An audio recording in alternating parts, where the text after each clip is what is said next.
I stood alone beside my father's casket, my fingers lightly brushing against the polished wood.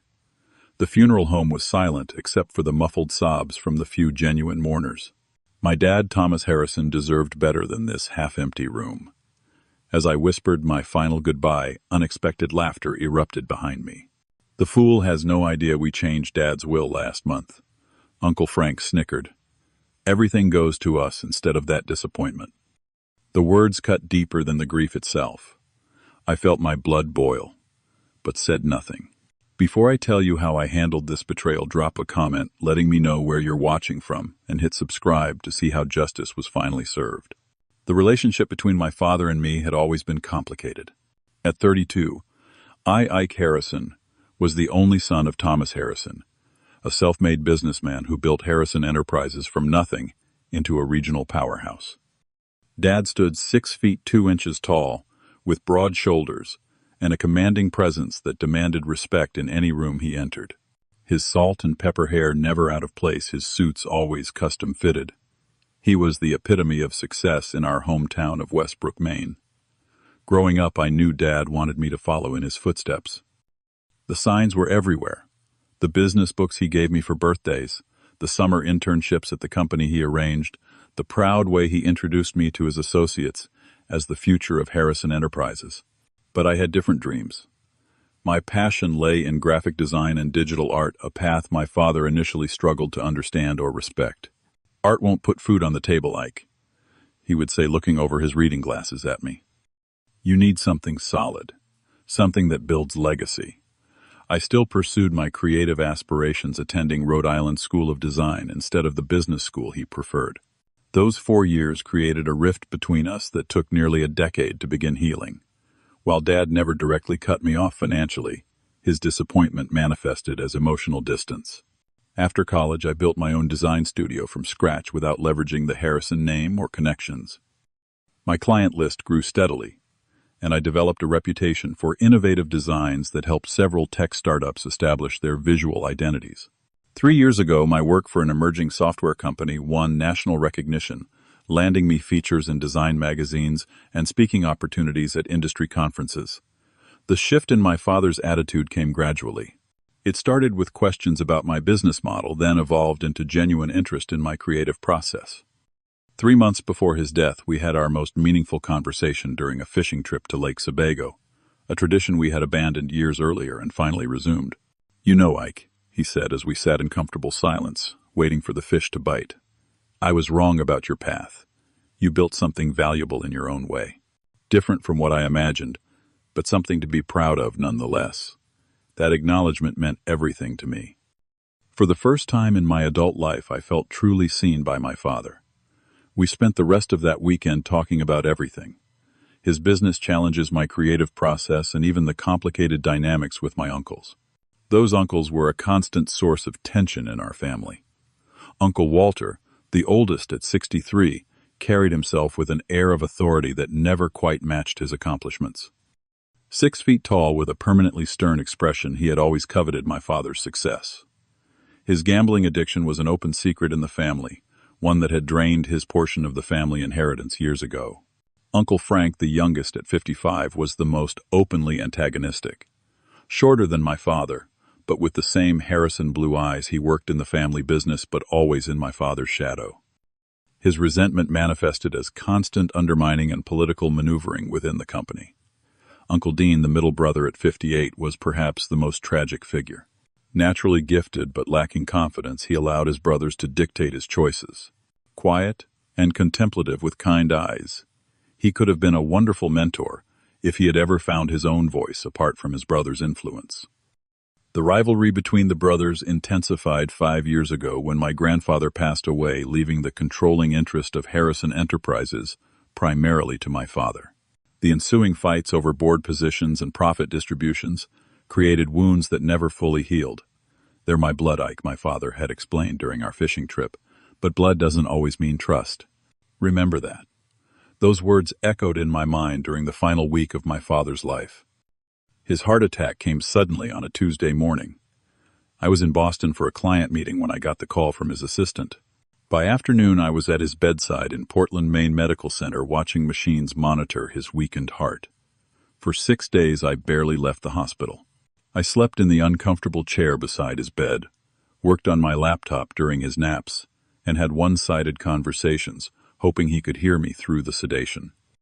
The nurses became familiar faces, offering me coffee and updates with sympathetic smiles. My uncles made appearances, but never stayed long. They would arrive together, ask me to leave the room for brother time, and spend 15 minutes maximum before departing with solemn nods in my direction. On the 5th day, I returned from a quick shower to find Uncle Frank tucking papers into his briefcase while Uncle Walter stood watch at the door. Dad died on the 7th day just after dawn. I was holding his hand when the monitors changed their rhythm and then flatlined. His last coherent words to me, spoken the evening before, haunted me. "Trust what you see, Ike, not what you hear. I have made arrangements." At the time, I thought it was the medication talking. Soon I would understand their true significance. The funeral service was held at Trinity Episcopal Church, where generations of Harrisons had marked their major life events. The gray stone building stood solid against the autumn wind, much like my father had stood against the challenges of his life. Inside, the stained glass windows cast colorful shadows across the half-filled pews, a disappointing turnout for a man who had employed hundreds and contributed significantly to local charities. Uncle Walter delivered the eulogy, his words carefully crafted to present himself as the devoted brother and trusted confidant. Each sentence made my jaw clench tighter. He spoke of shared childhood adventures I had never heard about, of business decisions they supposedly made together, and of my father's appreciation for Walter's guidance. The performance was masterful and entirely fictional. Thomas always valued family above all else, Walter concluded with practiced emotion. His legacy will continue through those who truly understood his vision. The pointed glance in my direction did not go unnoticed. Throughout the service, I searched the room for James Hoffman, my father's attorney for over 20 years. His absence was conspicuous and concerning. Hoffman had been my father's closest friend outside the family, the godfather to my cousin, and the legal architect of all Harrison family matters. That he would miss Thomas Harrison's funeral seemed impossible unless deliberately prevented.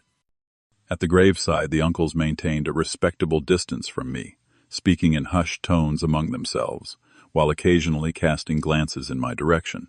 Their looks held something beyond grief, anticipation perhaps, or barely concealed satisfaction. Uncle Frank's wife Amanda kept patting my arm and mentioning how things would all work out for the best, her saccharine tone making the hairs on my neck stand up. After the burial, most attendees dispersed quickly, heading to their cars to escape the increasingly cold wind. I remained behind, wanting a private moment with my father before leaving the cemetery. The groundskeepers waited respectfully by their equipment, giving me space while clearly eager to complete their work. I knelt beside the fresh mound of earth, placing my hand on the ground where my father now rested. "I miss you already, Dad," I whispered. "I hope you found peace." As I stood to leave, I heard familiar voices approaching from behind a large oak tree nearby. My uncles had returned, apparently believing the cemetery was now empty. I stepped behind a large memorial statue, instinctively wanting to avoid another awkward interaction. "Can you believe how easy that was?" Uncle Frank's voice carried on the wind. "All those years, Thomas lorded his success over us, and now everything he built belongs to us." "Keep your voice down," Uncle Walter hissed. "But yes, that last minute will change was brilliant."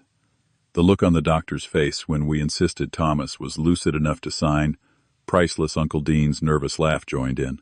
"But are we sure it will hold up?" Ike might contest it. "With what evidence?" Frank scoffed.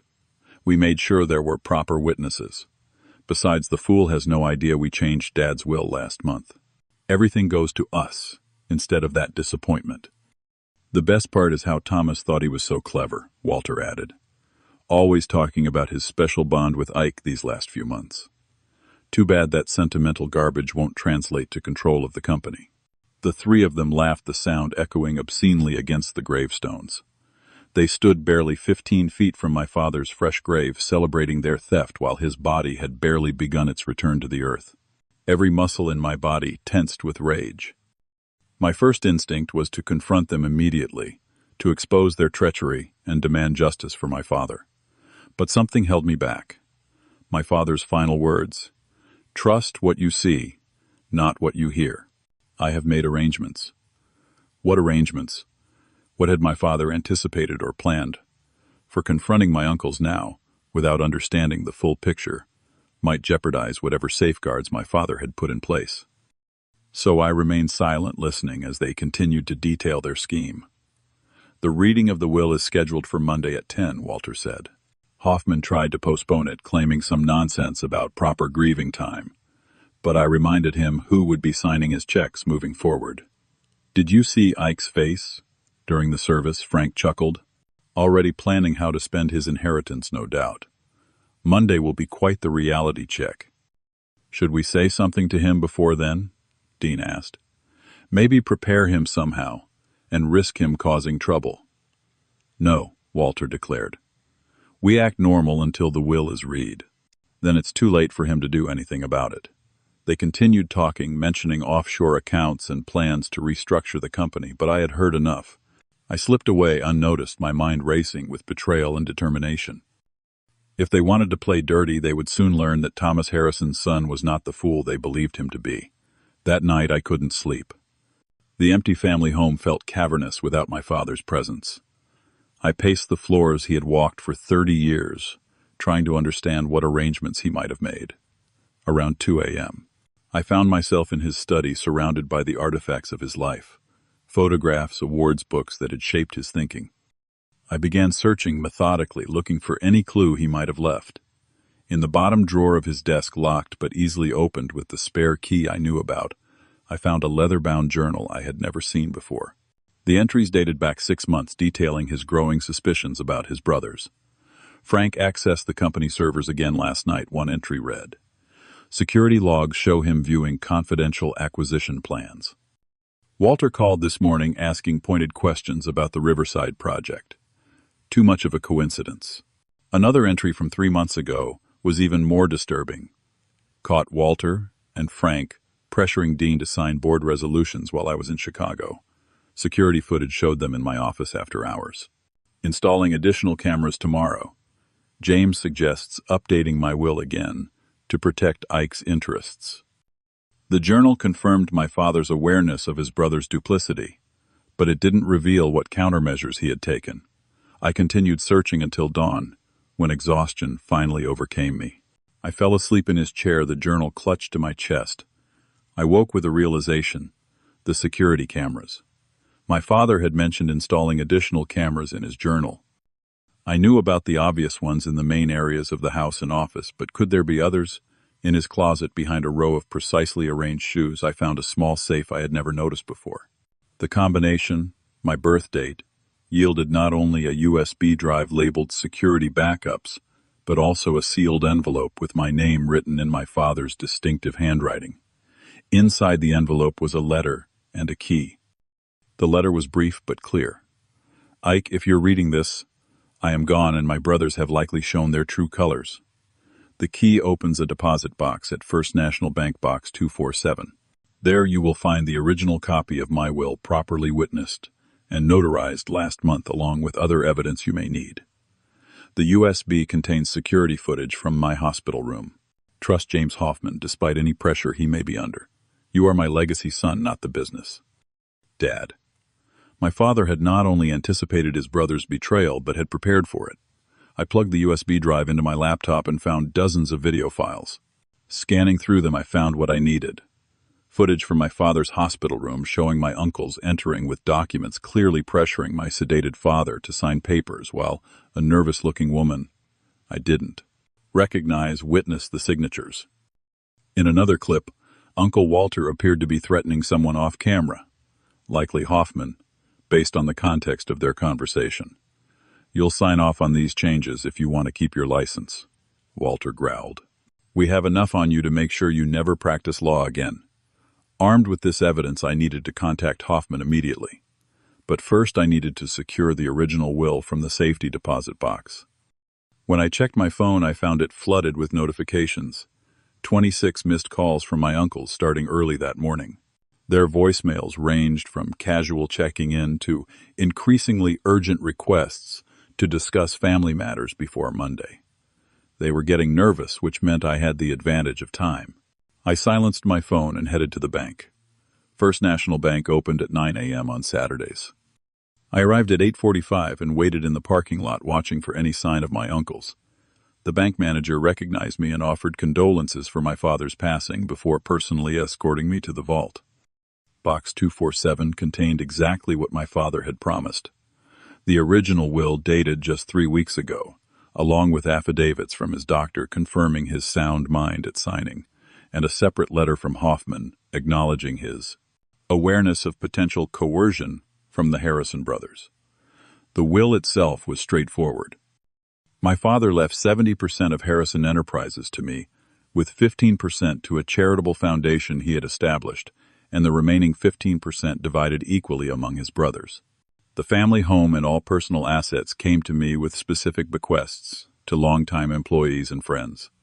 It was generous even to the brothers who had betrayed him, far more generous than they deserved. With the will secured, I needed to find Hoffman. His office would be closed on Saturday, so I drove to his home in Cape Elizabeth, a modest colonial that belied his successful practice. His wife answered the door with visible apprehension. "Ike," she said, glancing nervously over her shoulder. "This isn't a good time. It's about my father's will, Mrs. Hoffman.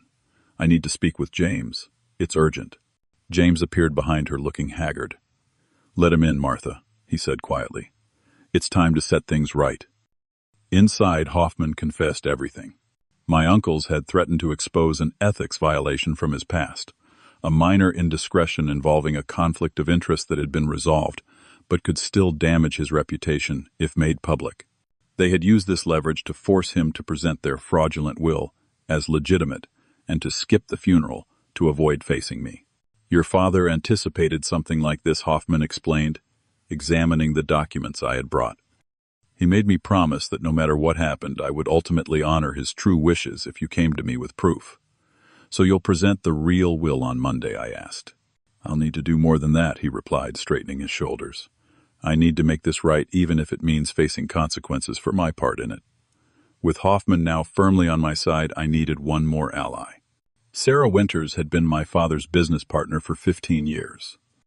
At 58, she possessed both institutional knowledge of Harrison Enterprises and a fierce loyalty to my father's vision.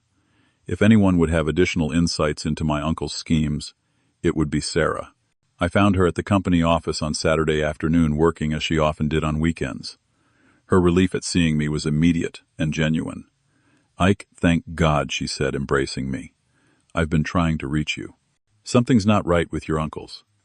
They've been accessing files, calling board members, acting as if they already own the company." I shared what I had discovered, and Sarah's expression hardened. I knew they were up to something, but this is criminal. She opened her desk drawer and removed a flash drive. "Your father asked me to keep records of certain transactions. Walter and Frank have been siphoning company funds through shell corporations for years. Thomas was building a case slowly, wanting absolute proof before confronting them. This was the final piece I needed. With evidence of the forged will, the coercion of Hoffman, and now proof of financial crimes, I could completely neutralize my uncle's scheme." Sarah and I spent the rest of the day organizing the evidence and preparing for Monday's confrontation. On Sunday, my uncles escalated their attempts to reach me. Frank even showed up at the house, ringing the doorbell persistently until finally giving up. Their panic only confirmed that I was on the right track. That evening, I met again with Hoffman and Sarah to finalize our strategy. We also brought in Marcus Jennings, a private investigator my father had apparently hired months ago to document the brothers' activities. With everyone clear on their roles, I finally allowed myself to feel something beyond anger and determination, a sense that justice for my father was within reach. The night before the will reading, I visited my father's grave alone. "I see what you meant now, Dad," I said to the fresh soil. "Don't worry, everything you built is safe, and so is your legacy." Monday morning arrived with perfect dramatic timing. Thunder rumbled in the distance as I entered Hoffman's office building. The conference room was already occupied when I arrived exactly at 10. My 3 uncles sat on one side of the long mahogany table, with Frank's wife Amanda beside them. They looked up with practiced expressions of sympathy that didn't reach their eyes. "Ike, we were worried about you, Uncle Walter. said, rising slightly. "You haven't been answering our calls." "Sorry," I replied, taking a seat opposite them. I needed some time alone to process everything. Of course. Of course, Frank nodded enthusiastically. Family should come together in times like these, though. Support each other. I merely smiled in response, watching the door as James Hoffman entered with his assistant. He carried a leather portfolio and avoided making eye contact with anyone as he took his position at the head of the table. "Good morning," he began formally. "We are gathered for the reading of the last will and testament of Thomas James Harrison." "Before I begin, I should note that—" "Just get on with it," James Walter interrupted. "We all know why we're here." Hoffman glanced at me briefly, then opened his portfolio. "Very well. This document, dated October 12th, purports to be the last will of Thomas Harrison." He began reading the fraudulent will my uncles had forced my father to sign. With each sentence transferring company, shares, property, and assets to my uncles, their expressions grew increasingly smug. Walter actually winked at Frank when Hoffman read that I would receive only a small cash bequest in recognition of his independence.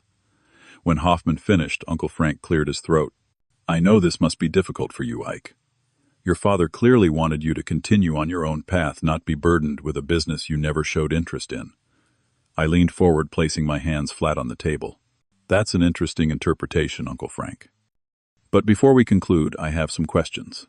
Walter's eyebrows furrowed. "The will is quite clear, Ike. Questions won't change its contents." "Maybe not," I agreed. "But perhaps this will." I nodded to Hoffman, who pressed a button on a remote control.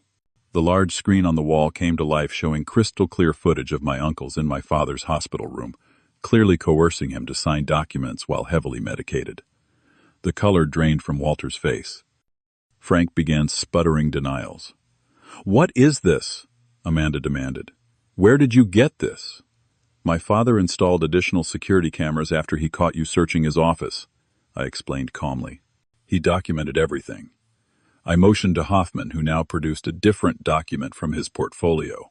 "This," he announced with renewed confidence, "is the actual last will and testament of Thomas Harrison, properly executed and witnessed 3 weeks before his hospitalization." As Hoffman read the real will, the office door opened again, and Sarah Winters entered, followed by Marcus Jennings and 2 police officers. "What is the meaning of this?" Walter demanded, half rising from his chair. "Sit down, Walter," I said firmly. "We're just getting to the interesting part." Jennings stepped forward, identifying himself as a private investigator. "At Thomas Harrison's request, I've been documenting financial irregularities involving Walter and Frank Harrison for the past 6 months. This evidence has been provided to the appropriate authorities."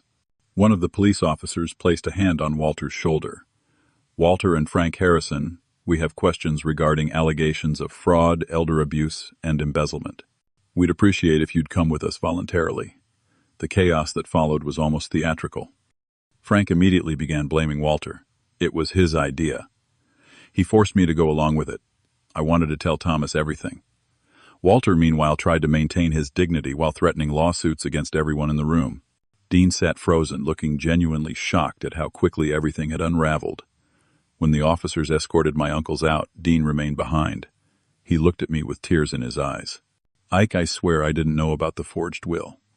They told me Thomas had changed his mind about the company's succession. I wasn't sure whether to believe him, but his devastation seemed genuine.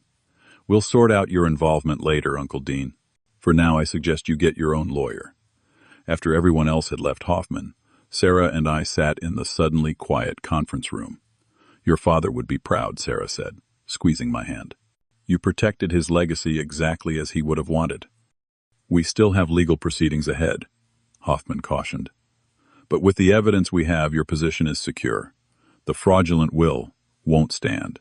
In the end, I decided not to press criminal charges against my uncles on one condition. They would relinquish all claims to Harrison Enterprises and sign legally binding agreements to stay away from the company and its assets. The public embarrassment of their scheme being exposed was punishment enough for men whose pride had always been their defining characteristic. The months following my father's death were filled with both grief and purpose. I divided my time between running my design studio and learning the operations of Harrison Enterprises with Sarah's guidance. We established the Thomas Harrison Foundation with 15% of the company's shares focusing on entrepreneurship education for disadvantaged youth. The grief of losing my father mingled with the pain of family betrayal. There were nights when both losses hit me simultaneously, leaving me wondering if any relationship could truly be trusted. But for every moment of doubt, I found comfort in the relationships that remained true. With Sarah, with the loyal employees who shared stories of my father's mentorship, and with the memory of the man who had prepared so carefully to protect me even after he was gone. Dean reached out about 6 months after everything happened. He had moved to Arizona, started therapy, and wanted to apologize in person. Our meeting was awkward but healing in its way. I couldn't fully welcome him back into my life, but I could acknowledge his steps toward amends. 1 year after my father's death, Harrison Enterprises had grown by 20% under our new leadership structure. My background in design brought fresh perspectives to the company's traditional approach, resulting in innovative product lines and marketing strategies that honored my father's foundation while building something new. I still visit my father's grave, regularly updating him on business developments and personal milestones. During my last visit, I placed a small model of our newest manufacturing facility beside his headstone, a physical representation of how his legacy continues to evolve. Sometimes the deepest betrayals teach us not just to defend ourselves, but to recognize who truly deserves a place in our lives when everything falls apart. That knowledge, more than any business empire or inheritance, was my father's greatest gift to me. Have you ever had to confront family betrayal? How did you handle it? Share your experience in the comments below. And if this story resonated with you, please hit that like button and subscribe to my channel for more real-life stories about overcoming family challenges. Remember to share this video with someone who might need to hear that standing up for yourself can lead to unexpected strength and growth. Thank you for listening to my story. And remember, sometimes the family we choose becomes more important than the family we're born into.